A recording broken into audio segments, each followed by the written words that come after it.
नमस्कार, स्वागत है आपका आर्या न्यूज में और मैं हूं आपके साथ सुमन पाल। उत्तर प्रदेश में जैसे जैसे चुनाव नजदीक आ रहे हैं वैसे राजनीतिक दलों का चुनाव प्रचार और तेज होता जा रहा है। और आज बीजेपी के राष्ट्रीय अध्यक्ष जेपी नड्डा आगरा में ही रावली महादेव मंदिर में पूजा और पदाधिकारियों के साथ बैठक करेंगे और इसके बाद शाम को ही बरेली में डोर टू डोर कैंपेन का भी प्लान है। वहीं मुख्यमंत्री योगी आदित्यनाथ बीजेपी के चुनाव प्रचार रथों को ही हरी झंडी दिखाएंगे और सीएम योगी आज बीजेपी के ही चुनाव प्रचार रथ को ही हरी झंडी दिखाएंगे। बीजेपी के ये रथ यूपी के ही 403 विधानसभा सीटों में पहुंचेंगे और इसके लिए योगी सरकार और अपने 5 साल के कामकाज का रिपोर्ट कार्ड इन रथों की स्क्रीन पर दिखाएगी। और इसके बाद योगी बीजेपी के संवाद समागम कार्यक्रम में वीडियो कॉन्फ्रेंसिंग के जरिए शाम 4 बजे पश्चिमी उत्तर प्रदेश के ही उद्योग संगठन के पदाधिकारियों के साथ संवाद करेंगे और नड्डा चुनाव प्रचार की शुरुआत आगरा से करेंगे। और आपको बता दें कि बुधवार को ही सहयोगी दलों के साथ गठबंधन की घोषणा के बाद ही नड्डा ने जीत का दावा किया था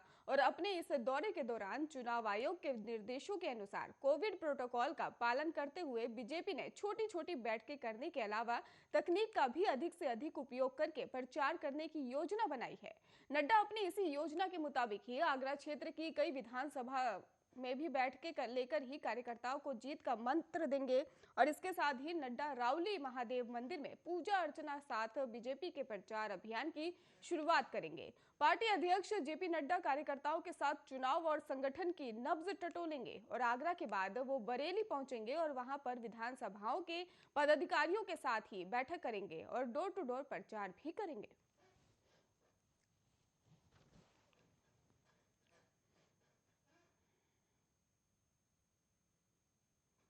रुक करते अगली खबर की ओर, जहां पर आम आदमी पार्टी के मुखिया अरविंद केजरीवाल ने ही पंजाब के सीएम चरणजीत सिंह चन्नी पर हमला बोला है। अरविंद केजरीवाल ने आरोप लगाया है कि पंजाब के ही मुख्यमंत्री चरणजीत सिंह चन्नी आम आदमी नहीं बल्कि बेईमान आदमी है। पंजाब में ही ईडी ने ही चरणजीत सिंह चन्नी रिश्तेदारों के घर पर ही छापेमारी की और इस मुद्दे की वजह से पंजाब के सीएम आम आदमी पार्टी के निशाने पर है। केजरीवाल ने अपनी टिप्पणी के जरिए चन्नी की आम आदमी पार्टी की छवि को निशाना बनाने की कोशिश की है और चन्नी पिछले साल मुख्यमंत्री बनने के बाद से ही खुद को आम आदमी दिखाने की कोशिश में जुटे हैं। आपको बता दें कि केजरीवाल ने ही बुधवार को ट्वीट कर आरोप लगाया कि चन्नी आम आदमी नहीं बल्कि बेईमान आदमी है। मंगलवार को भी केजरीवाल ने अवैध बालू खनन को लेकर ही चन्नी पर हमला बोला था और दिल्ली के ही मुख्यमंत्री ने कहा था कि यह दुखद है कि मुख्यमंत्री के एक रिश्तेदार पर बालू खनन को लेकर छापेमारी हो रही है। और अरविंद केजरीवाल ने यह भी कहा था कि आम आदमी पार्टी के नेता ने पहले खुलासा किया था कि कैसे चन्नी के विधानसभा क्षेत्र में चमकौर साहिब में ही अवैध बालू खनन हो रहा है और वहीं चन्नी ने ही छापेमारी को मामले में उन्हें फंसाने का प्रयास कर दिया। और इसके साथ ही उन्होंने दावा किया और चरणजीत सिंह चन्नी ने कहा कि यह बदला लेने के लिए ही किया जा रहा है क्योंकि प्रधानमंत्री नरेंद्र मोदी को इस महीने की शुरुआत में ही फिरोजपुर में एक रैली को संबोधित किए बिना ही लौटना पड़ा था और ईडी ने ही पंजाब में अवैध रेत खनन के मामले में की गई छापेमारी के दौरान 10 करोड़ रुपए नगद बरामद किए हैं। इनमें से ही 8 करोड़ चरणजीत सिंह चन्नी के रिश्तेदार भूपेंद्र के ठिकानों से ही हासिल हुए।